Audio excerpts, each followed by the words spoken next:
Welcome back to the Love Inspired Leadership Podcast. We are so grateful that you've made the decision to be here. And I want to let you know this interview, I am completely intrigued by this woman. I am. And I'm also really joy filled for the courage that she has shown up for herself significantly in her own life and the incredible difference she's making in both men and women's lives, both professionally and personally. And as you know, at the Love Inspired Leadership Podcast, it's all about truth.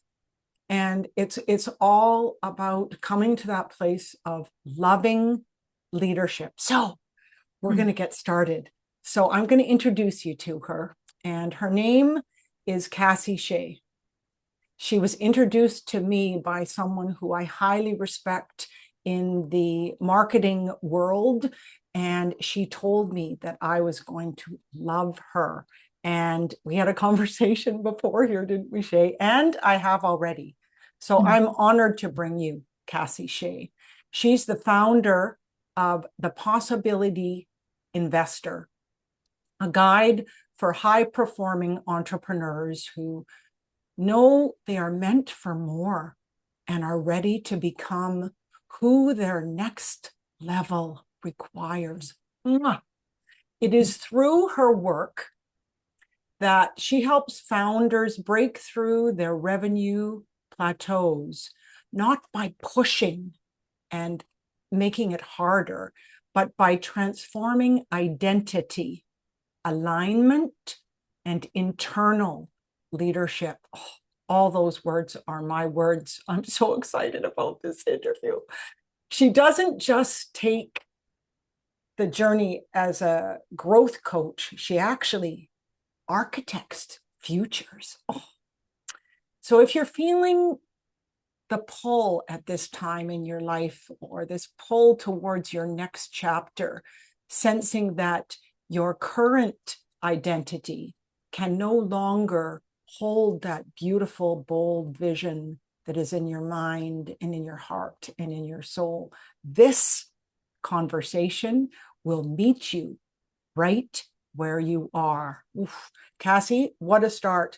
I got truth bumps all over. I don't call them goosebumps. I call them truth bumps. So thank you. So why don't we just dive in to the very beginning? Now, what is it that set you on this incredible path of being purposeful and passionate about identity-based work and entrepreneurship? Carolyn, thanks for having me. Your energy is palpable, and I'm just so excited to share my story. And one of the things that I think about, especially when I'm in front of a live audience, and I believe our audience is live, right? They're with us, whether they see this tomorrow or in 2 years from now.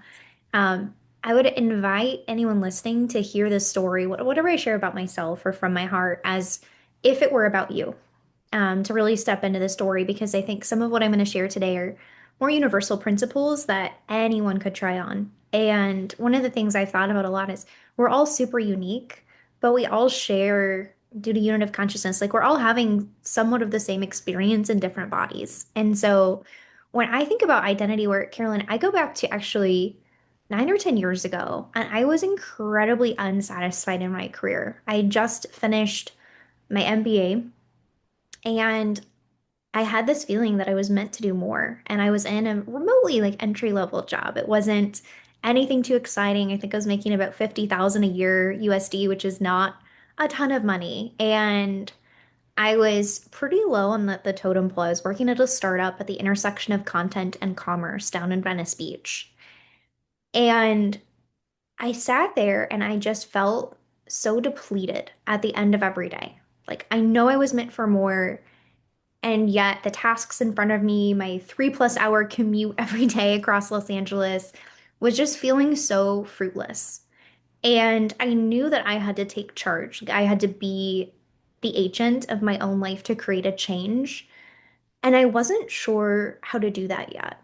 And I created this process that I've iterated on now. I've been a coach and had my own business for 6 years. So I've been iterating on this for 9+ years, but this started with me and started with the work I did on myself. And so I future cast a vision. I was like, I don't like the trajectory I'm on. I don't like how much money I'm making. I hate my 3 hour commute. I'm so depleted. I don't like that I'm not involved in interesting strategic meetings. Like, I feel like I have so much more to offer, and I'm just sitting in this corner, like working on spreadsheets and doing my little section of the world. And I tried to do the best I could with that, but I knew that I was underutilized. And so I set out to future cast a different vision. And at the time, what I thought that looked like, I was in a sales org, what I thought that looked like was a chief revenue officer. So I was like, well, what does the top of whatever I'm doing look like? And so I built this process that I've just continued to iterate on and iterate on over the last 9 years with clients. But I basically came up with my future self identity.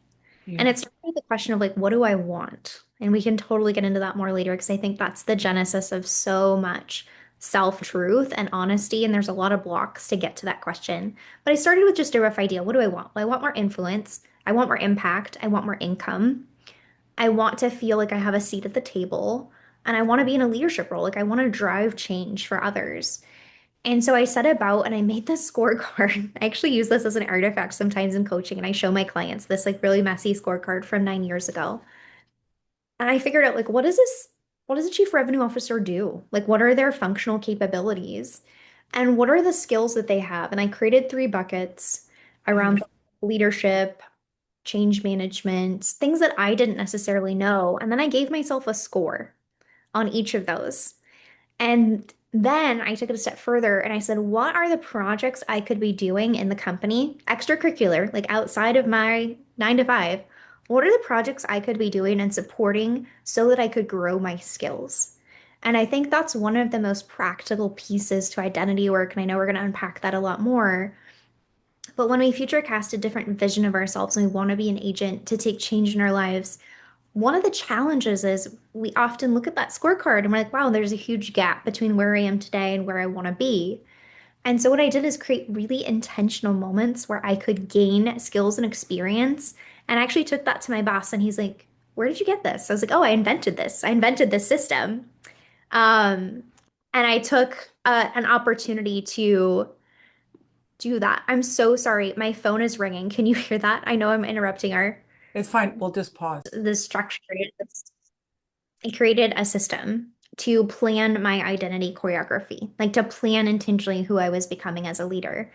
And I repeated that system every quarter. And by the end of, I think it actually only took about 6 months from the point where I started, I doubled my salary. I left that job, got another job, doubled my salary, and became about a year and a half after that a director of operations over a $14 million profit and loss statement with working with 14 people on my team.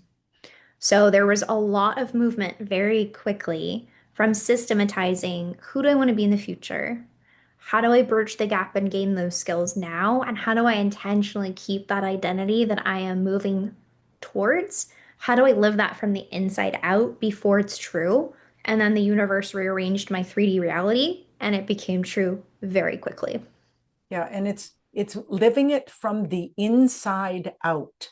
Truly. That is a profound statement. And vision casting. I love that statement. I've used it many times myself. And from your professional opinion, you've worked a lot with clients. I think you said over 35,000 hours of working with clients. Is how do you find people with their own ability to vision cast? Because my experience is some people have a very difficult time to be able to create that vision cast of what we want and who we want to become and be as this identity holder of that success. So what have you found with your clients? I'll key in on one phrase that you said, and I say this in somewhat of a cheeky way and also a very humble way. The hardest question for any of us to answer is what do you want? Mm-hmm. And there's so many reasons why I think that question is difficult. And my method, that's layer number one. And it's like we can't pass go until we actually answer that question. And the truth is, with working with clients one to one, sometimes we sit with that for 6+ months. Yes, there's so much other work going on and we make forward progress, but there's a couple of reasons why I think it's really hard to express what we want. There's a lot of conditioning, whether Mhm. it's your gender or where you were born or your socioeconomic class or your educational status. Like there's so many external factors, your marital status. There's so many external factors to what we feel we are allowed to want. And these conditions that society has put us on or that we're born into that say, hey, these are the thresholds or these are the limits. And you're not allowed to necessarily want more. Like, for example, I'm a first generation college student, which sometimes surprises people. And I don't know why. But I wanted something very different for my educational attainment, partially because I'm just one of the most curious people I know. And I changed my major 13 times in undergrad because I wanted to study literally everything. And I ended up with two majors and a minor in English literature, theology, and then humanities because I wanted to read all the things and explore meaning and text and how those two things went together. So the question and sitting with it really deeply, and anyone who's listening, I would maybe start a list of what you don't want as a way into the question. Because sometimes that peeling back that layer and being able to be honest about what we no longer want, that another way to say that is that's a new threshold or a new floor that we're setting for ourselves. And that's really important in identity work because we need to be able to progress past what's comfortable for us, past what's familiar. And so, if we can get clear on what we don't want, sometimes that creates some of the constraints and the conditions for what we do want. Because if we start asking that question out of a complete vacuum, true freedom is sometimes so overwhelming that we have to take a step back and actually start putting some constraints around the question before we can start answering what do we want. And then the second block or the second layer where I move clients through is deserving. Do you feel you're Yes. allowed to have what you want? So if I come from a family where, the median income is X, whatever that number is, and everyone in my extended family sort of lives in that pattern, and I want something really different in terms of whatever, geography or location or lifestyle or family creation or money. I think money is an easy one to talk about because it rocks the boat in somewhat of an external fashion. Yes. And it's something we can sort of tangibly touch in a way, even though it's just energy. If I want to be, for example, a multi-seven-figure business owner, and everyone in my family has been very comfortable making, 250 cap, that rocks the boat in some level. And I might have a story subconsciously, like I don't deserve to go above that mark. And there's a very I think there's just a huge gap in talking about deserving and what role we feel that that plays and how much we're allowed to hold. Like it's one thing to get clear on what you want, and it's a second thing to actually even chemically in our brain, like wanting something that's different than what you have activates dopamine. In our brain, it's that chemical that's that get up and go, like let's charge after it function. And in our culture, I think we're a little addicted to dopamine, specifically in the entrepreneurial world. But there's different chemicals like oxytocin and others that are the chemicals that allow us to like what we already have, Yes. or to feel like once we acquire that thing we want, that we're satisfied and satiated and happy with it. And it's interesting that some of the brain science that we know backs up some of this process.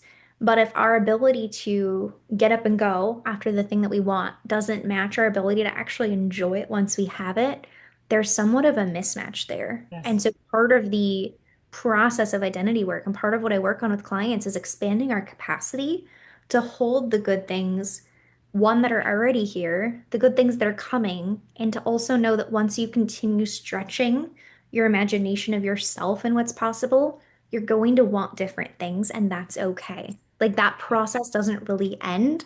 I think of desire as somewhat like a divine compass, like it's guiding us to new things. That doesn't necessarily mean more, but it can, and that's okay if we allow our deserving level to catch up with our imagination.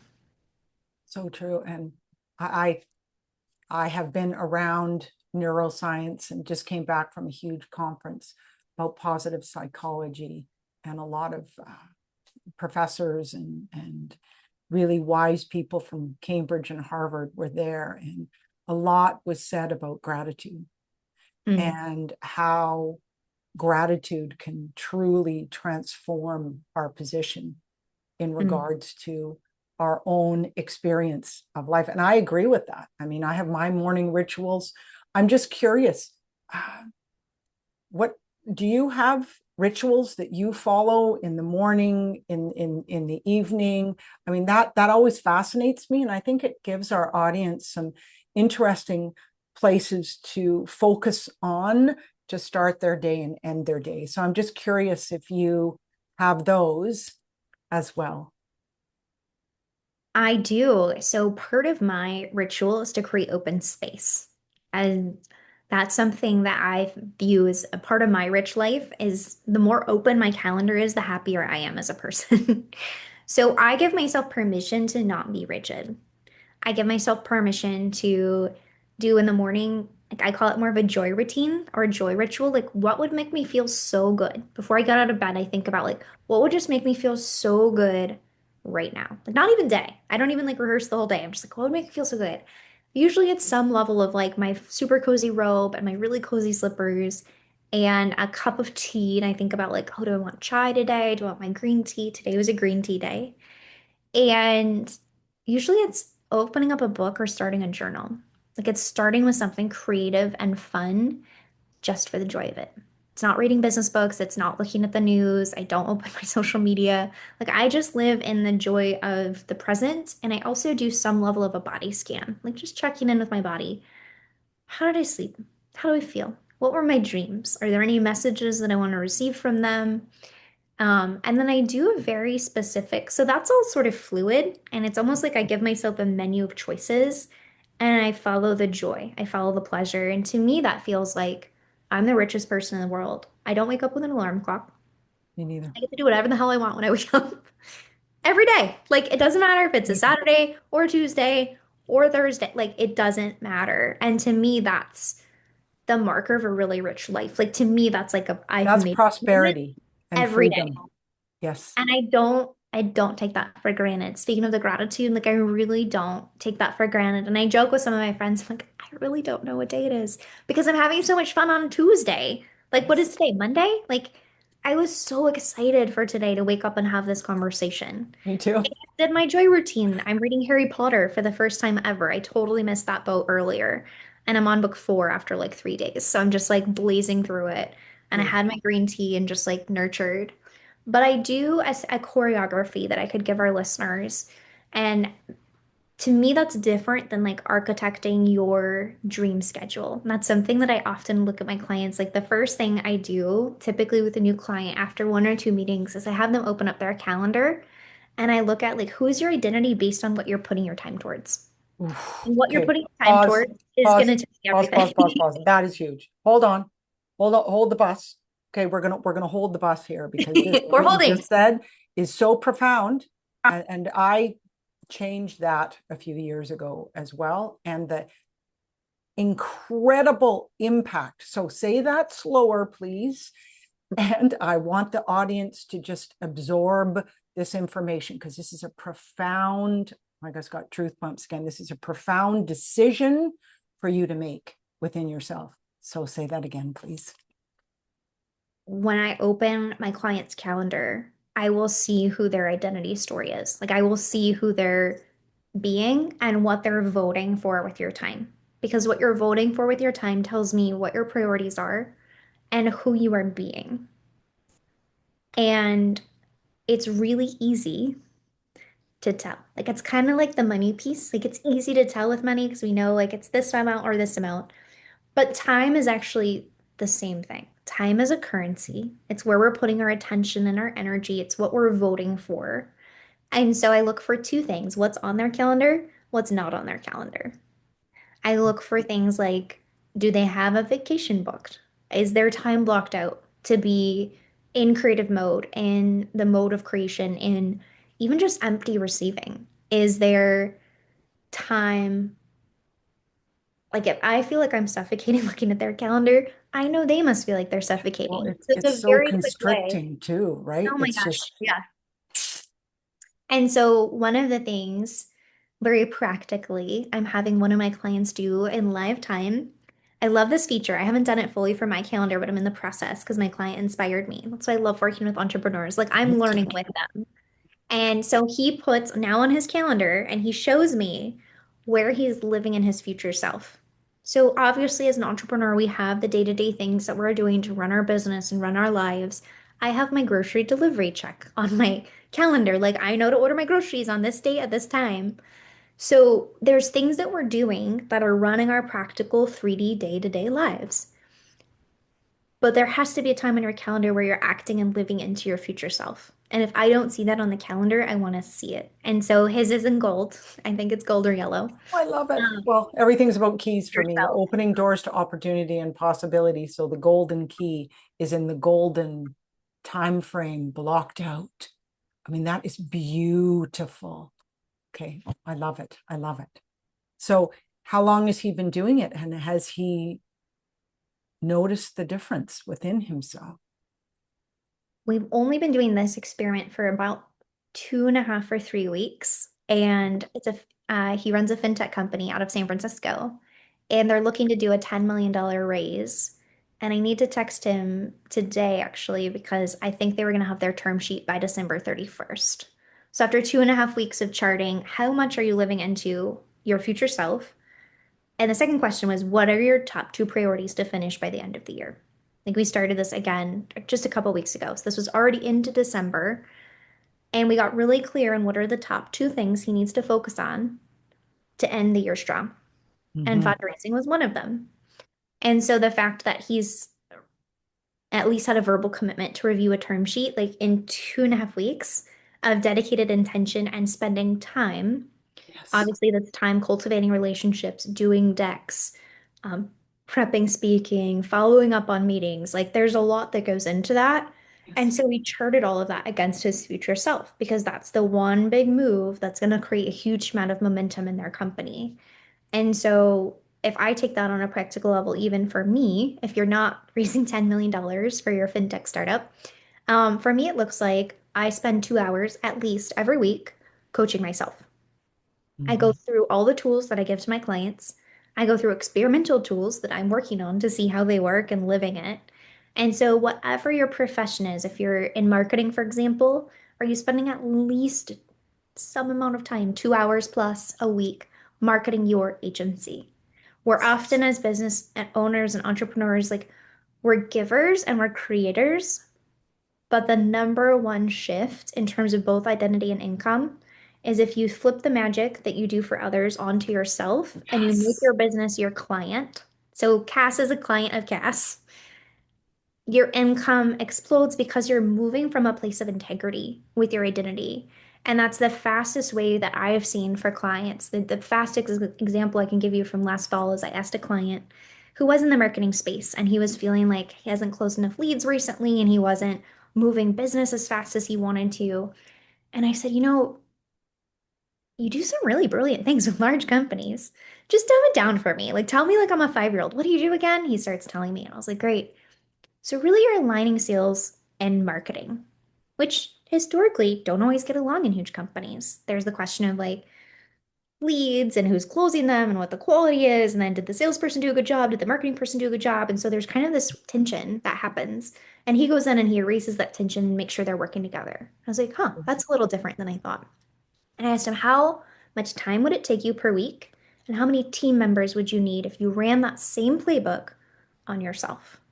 And he said it would take me 1 hour a week and I would need one team member. I said, great.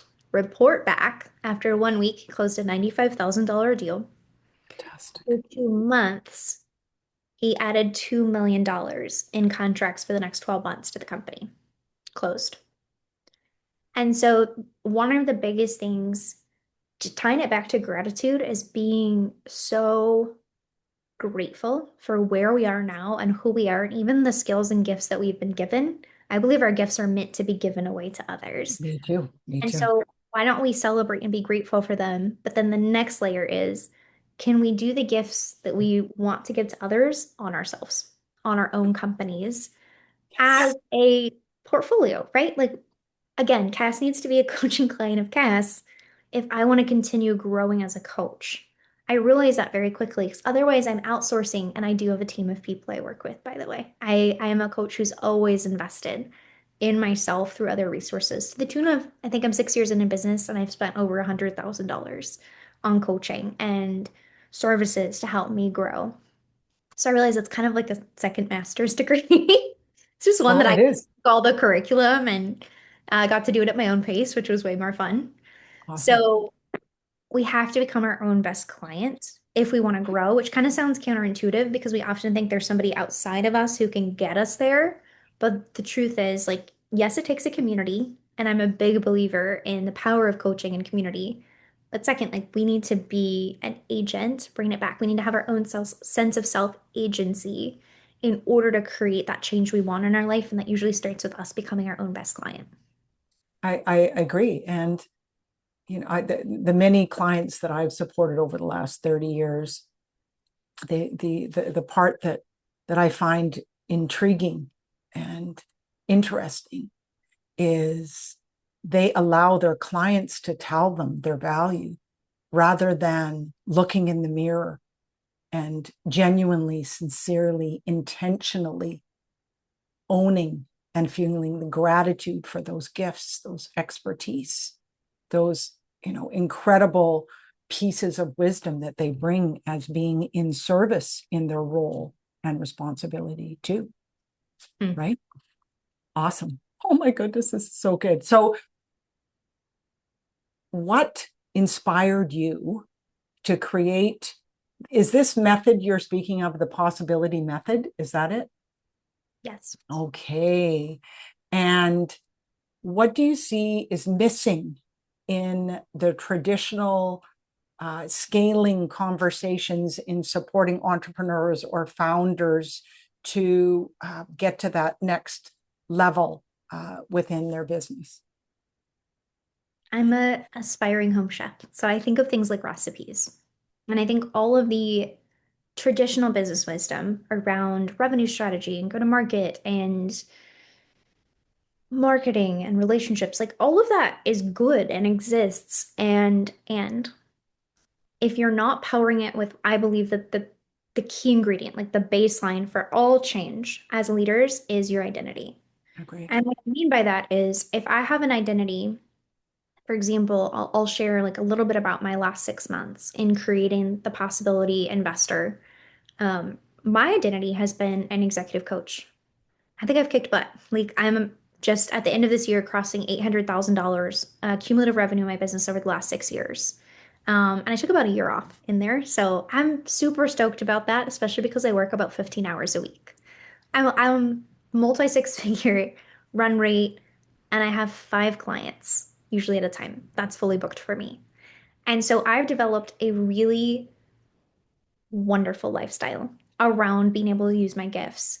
And if I had continued to use coach as kind of the only identity marker for me, Yes. it was starting to limit my imagination about what was possible. Because I love deep individual one-on-one transformation. And I never want to get fully away from that. But I was feeling this, I mean, the best way I can describe it, Carolyn, is I was feeling this call in my heart to change. And it was really, Can I ask, can I interrupt? Was it yeah. kind of a yearning and a knowing? Again, where we started, that there was something even more that you were meant to move into that felt like an internal calling within yourself. Is that what you mean? Exactly. And what was so frustrating is I have not had children yet. I'm in my mid 30s. I'm getting married next year. And so I've been Congratulations. developing, thank you. I've been developing this business because I'm like, oh, it's like super simple and like not complicated. And I can deliver in like about 10 to 15 hours a week if I really like I'm smart about things. I work with people I just adore the heck out of. Like I love my clients. Um, and as I'm inching closer to getting married in about 9.5 months and wanting to start a family soon after that, I'm like, holy heck, like I didn't expect the desire in me to build a bigger business. I'm like, no, no, no, no, no. Like my plan has been for years, build a very simple, high earning, effective position for myself where I can do what I love and it's not complicated. And the biggest shift for me, intersecting the personal and the professional is thinking about being the wife and the mom I want to be, being the present person I want to be in my life, is now intersecting with my creative self, who, like, to your point, like this calling, like it felt like almost from the inside out. And I was like, shh, no. Like at first I was like, No, stop. it is a calling. And it comes at different stages of life. I've had it happen to me many times, and it's an internal voice of wisdom Mm, because you give it space to be heard, which I love that about you. And I want the audience to take that away as creating that space for grace, that I call it, yep. that you can have that room and, oh, got truth bumps again. That room and space to be able to hear that internal voice of wisdom, because it will guide you and direct you, and it will call you forward, even like you said, sometimes in positions like, no, no, no, no, no, thank you. But, Doesn't make thank you sense. for sharing. Thank you for sharing. That's what I've said. Thank you for sharing. And it will continue as long as, I think, as a human being, taking that time to honor oneself and Mm, create that space. And I personally, in my leadership role and in my position in the world, listen to that voice intently mm, every day. And mm. I love, so what's your voice saying now to you, Cassie? So my voice was saying things that, to your point, I'm like, thank you. Like next suggestion, like let's roll through this. And my voice was saying, I mean, just very vulnerably, it's time to universalize this information. It's unfair if I keep this a secret. And that kind of brings me to tears, actually. I'd never fully made that connection. You get truth bumps, I just get tears. And I'm always like, no, no, no, don't cry, don't cry. Um, but to me, that's like tears are like your heart opening, right? They are. And And they're beautiful, and it takes a lot of courage to cry. And I want the audience to know that too. And it's a beautiful, beautiful, sacred moment mm, when tears arrive, because your heart is opening and mm. it's truth being spoken. Beautiful. So for me, it felt like, and I can even feel it now, like it felt like my chest was kind of bursting open, like almost like a closet opening. And it was about 6 months ago. And so this is still really fresh for me in the timeline of life. Who knows what time is anyway. And I felt this feeling of like, it's time to share what you know. And my comfort zone is being the guide, being on call for clients, being the secret weapon behind the scenes. You know, in Mm-hmm. my W-2 life, I was chief of staff. Like I was good at fixing things before anyone knew they were problems. Like I love that. And and it was very similar to that feeling 9 years ago. Although 9 years ago, that feeling was coming from a different place. It was coming from more scarcity. Like I don't know how I'm gonna live if I don't like get up and go and make something of my life. Like I don't make enough money. It was very much a scarcity feeling. Mm-hmm. But so different this time. And I've talked to so many clients about this year and deep friends in business. We're often motivated by our fears or by our scarcity. Like we start our business. In some ways, it's kind of a response to trauma. Like we don't like how things are feeling or we don't like our opportunities in life. And so we're going to get up and go and make something different. And this is the complete opposite. I'm like, I It don't need to is. make any more money. I don't need to make any more like friends. Like I have the biggest, best network in the world. And the call in my heart very clearly was it's time to be seen and to see others. And that's part of what I think about with future casting. And Yes. it's something that I want to find even more and better words to share with people. But part of what I feel like my life imprint is here to do is to show people like it doesn't matter what happened in the past. It doesn't matter what got you to right now. You can change any of it, and the future can look completely different, including like the next breath, including tomorrow, including in 1 year. And there is a deep desire for me to give people more of these tools because now I've started to systematize it and I understand how that's working. Um, Well, you know what's happening here? I love it because it's my favorite thing. You're going from this practical, systemized, structured tools and process, which is all here, You're traveling the 18 inches. That's all it is for those It's people that are listening. a long It's journey. going right into here, my darling. It's going right into your heart. And we are not given these gifts to keep for ourselves. That's why I started this podcast, because love and leading from a place of loving leadership, I believe, is all of our calling. It is a identity transformation and becoming. And it is, to me, the most beautiful, sacred opportunity to witness people like yourself just settling into this new role, responsibility. And I guarantee you, with my life, Cassie, it flows in a lighter form.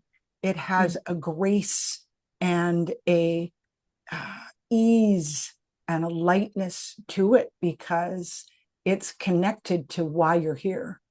It's connected to your own personal living legacy. And oof, that brings tears to my eyes too, because we have all been given gifts. You have been given yours. I have been given, and anybody listening here, we're not meant to keep that. Like for you, it's clinical psychology, positive identity, science, systems, structure, process. I mean, you've changed a lot of guided and supported change in a lot of people's lives. Now it's you're being invited and called more of that with the world in different forms. Am I right? And I would love to say, like, for anyone listening, like, sometimes your gifts scare you. At least for me. Like, I've been told by others as early as 12 years old, you scare people. Like, your words scare people, your wisdom scares people. I was just always a very, very old soul. And I learned this concept that I feel like might help others if they're like unsure of how to share their gifts. And I feel like, Carolyn, I just feel like you and I have known each other for forever. It's been like an I hour. told you. So I wanted to share this with others because this has really helped me. And I'm sharing really from a place today of like that lived wisdom experience because I've been trying this on. Like I've seen this work with clients for years. And I was so scared to do the process on myself for a really long time because I'm like, oh no, it works on them, but like, I don't know if it could work on me. And there was this concept I learned this summer called trans surfing. Oh, I know it well. You know it. Okay. Oh, So I this is do. like It is absolutely brilliant. I have a close strategic alliance that's what she specializes. So I know exactly what you're talking about. oh And my so gosh, I have to meet do you you want to after. go into that just a little bit? Because that is Really? so simple and profound to understand our lives even more in a simpler, more meaningful way. So I'm going to let you dive in.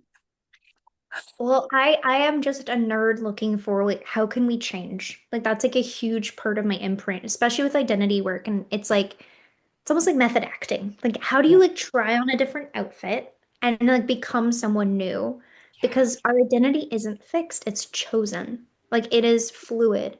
And so one of the things specific to the word chosen, I learned this summer about transurfing is if we think about the branch of reality in the quantum space of possibility, there's a version of Cass. So I already told you my business is multi six figures. I serve 5 clients.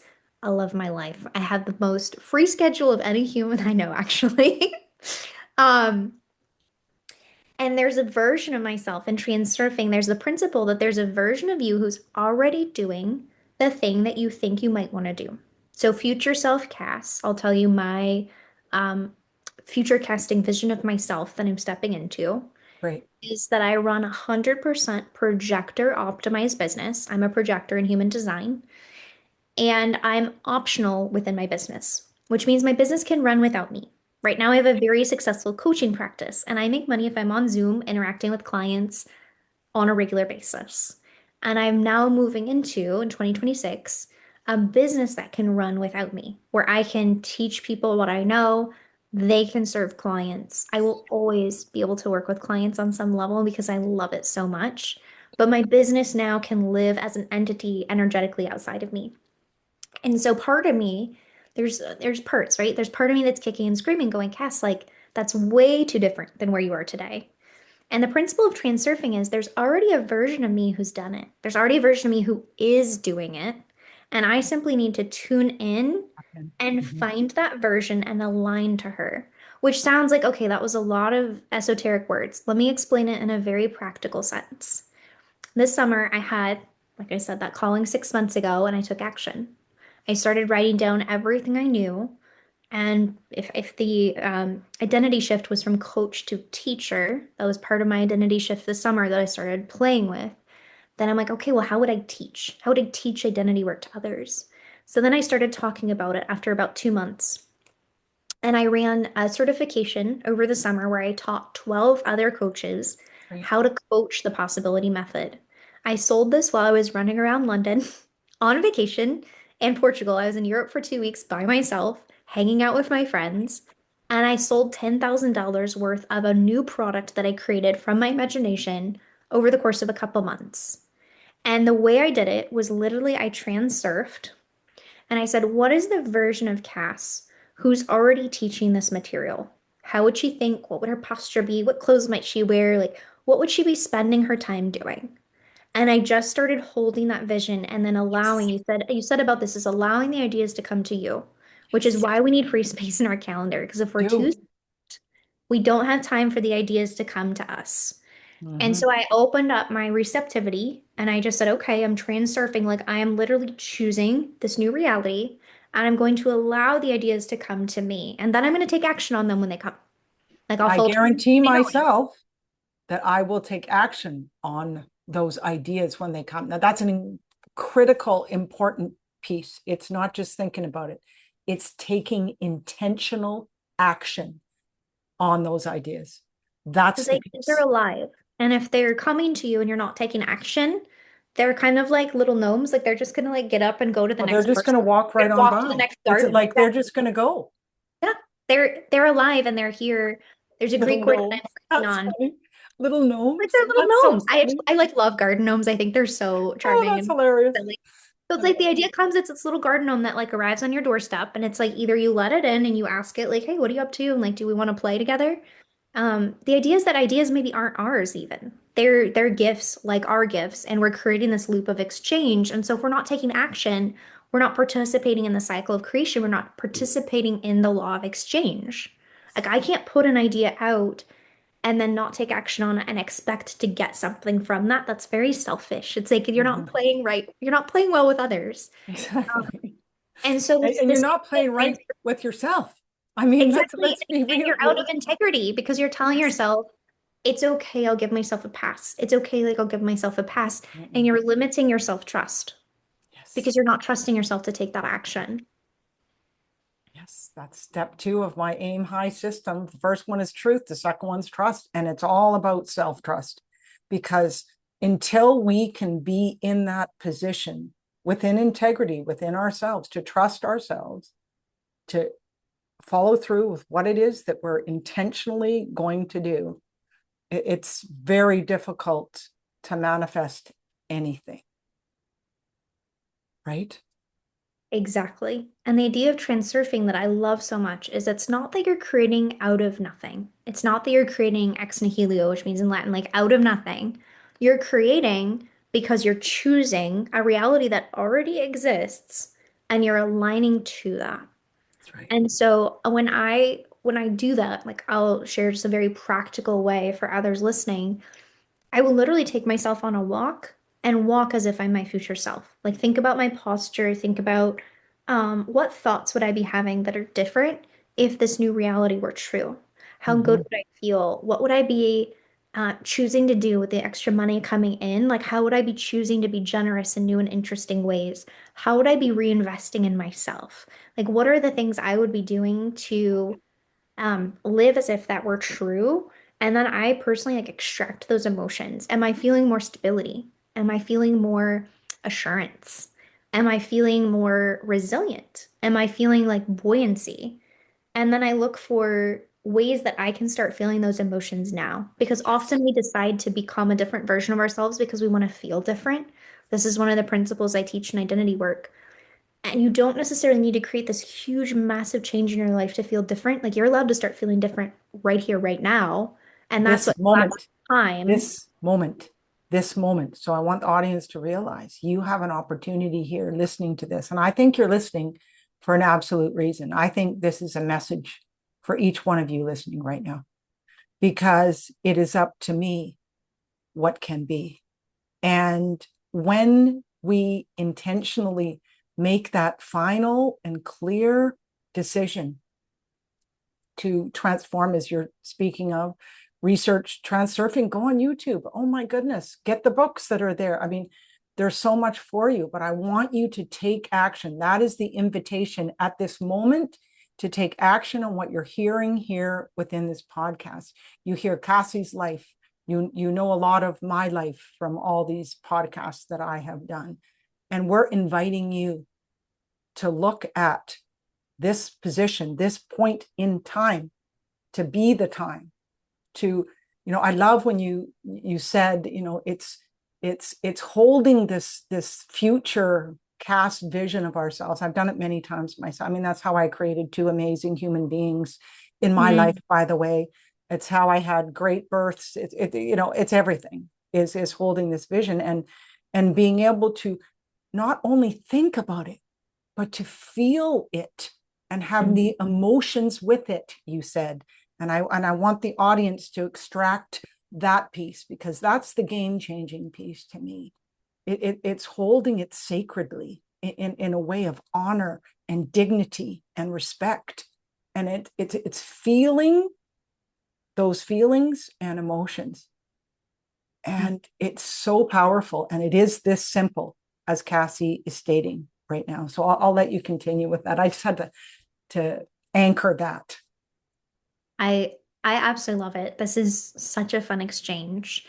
Yeah. If I may, I'd love to give the audience one more practical tool Perfect. because I feel like some of the concepts we're talking about, they can live up here. Mm-hmm. And I want to really be able to ground people into how do you take action on this? Like you said, how do you take action on it? Like when you hear this, start doing something different. Um, we already mentioned this, but the number one thing is to clear time on your calendar intentionally to do nothing, whether that's taking a walk without a destination, whether that's doing a yoga class where you literally stretch in one position for the entire hour. Like, do less. That's actually been the most impactful thing in my business because this level of change is it's like being an elite athlete. You need more rest and recuperation. But there's one thing that I've started doing with all my clients and myself this year that's made a huge difference, and it's the power of mental rehearsal. And I Mm. this is different than visualization. I believe visualization is a great tool, and many people talk about it, and so I will let them educate you on the internet and otherwise. What I want to talk about is mental rehearsal. And there's a study. I love NBA playoffs in particular. I love basketball. And there's a study where they did three control groups to improve three-point shots. The first study, or the first group rather, practiced their shots in person. They practiced the embodied shots on the court. Second group did nothing. They were the control group. And third group mentally rehearsed, which is different than visualization. It's taking every single detail and making it as real as possible. The colors, the smell of the sweat, the placement of your feet on the court, and you're mentally rehearsing three-point shots. And in this study, the control group, the people that did nothing, didn't improve at all. But the people who shot embodied three-point shots and the people that did mental rehearsal improved to the same degree for their three-point shots, which means the brain doesn't know the difference No, between it a mental doesn't. rehearsal and a live embodied action. Now, both is kind of the ideal. But as we're thinking about future casting and becoming our future selves and imagining this new reality that doesn't exist yet, I would challenge you. I do three choreographies for myself in the morning. And they're all sort of related right now to money, or actually for and or impact. So I don't just do money because to me that's not really my aim. It's not really what I'm going for. But it's just a tangible thing to sort of wrap my head around. But what I would encourage you to do is to mentally rehearse anywhere from one to four key actions that your future self is taking. So if you're preparing for a speech, for example, it would be looking at mentally What is my outfit? What is my go-day routine? How am I doing my hair and makeup? What am I drinking right before I go on stage? What is the quality of my vocal warm-up? You're rehearsing in detail, and if you can bring in the five senses, that's even better. For me, I've been on a tremendous journey with changing my money story. And so there's four choreographies I do that change how I feel in relationship to money. The first one was imagining opening up my investment app and seeing that it has a seven-figure net worth in it, which is not currently where I am. And the first time I did this, the truth is, can I be really honest? Yes. Get the F out of here, Cass. Like, that was my body reaction when I started this about 4 months ago. It was like, of course, that's not true. Because in material reality, as of today, it's not. But Mhm. we know that the fastest way to change is actually to rehearse a different reality. And Yes. so I imagine the color of the app, when I open it, how I open it, what I'm looking for, what's there, my gratitude for the clients that have come into my life, Yes. my feeling of excitement that I've done something that I thought was initially impossible and I overcame this challenge. I'm the richest woman in my family lineage. Like I start rehearsing and it's not about visualization as like this imaginary idea out there in the ether. It's Mm-mm. actually mentally rehearsing it as if it is true. And then I'm looking for any resistance in my energy system, any Yes. stories that are there. That's what you would bring to a coach. That's what you would bring up as like, hey, I need some help working through the story of I don't deserve it, or I don't know if I can do it, or it sounds like a lot of effort. I don't know if I'm up for the task. Like whatever those stories are that come up.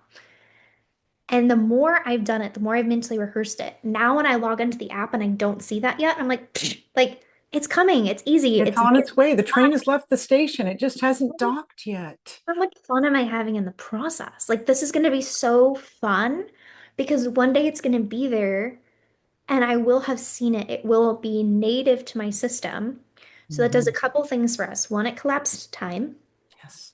I know it's going to happen way faster than if I was putting that off or not mentally rehearsing it because I'm bringing it to the forefront of my reality and I'm working through the resistance. I'm stripping the resistance away to allow myself to receive it.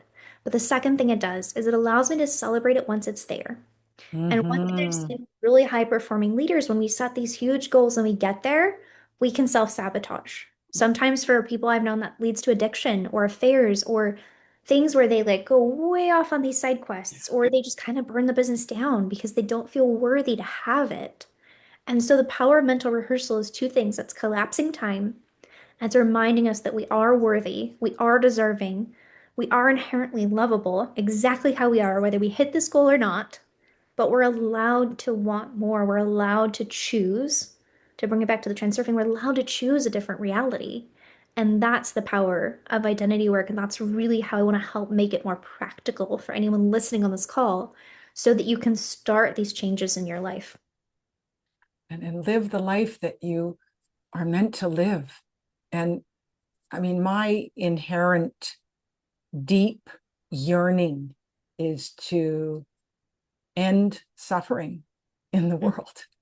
And this love inspired leadership podcast bring people like yourself here to speak truth, to speak your own learned, practical, spiritual position, not only serving the world, but serving yourself and seeing the outcomes and the manifestation and the incredible joy and love that you have for this, and your bold, courageous willingness of listening 9 years ago to this internal voice of wisdom that was directing and calling, and you listened, you took action, and now it's coming again.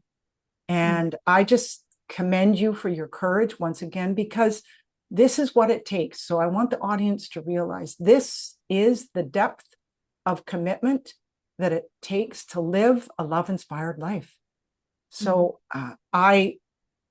I think we have mm. filled this conversation with meaningful information, as well as the energy between you and I is very Mm, sacred and very honoring of one another. And I just thank you for mm. making the decision to come on my podcast, and it just feels really good. Thank you. What a treat and joy. And I love that it is about love because I think this is not something that's talked about a lot in business. Mm-mm. But our businesses are a way to love on each other and love on the world and heal whatever parts of us are broken or forgotten, like whatever parts of us have forgotten our own greatness, and to shed light back on that. So thank you for making love a central part of this because I think that is one of the key ingredients in a business that makes a true impact on the world is to run around and love on each other and spread that light.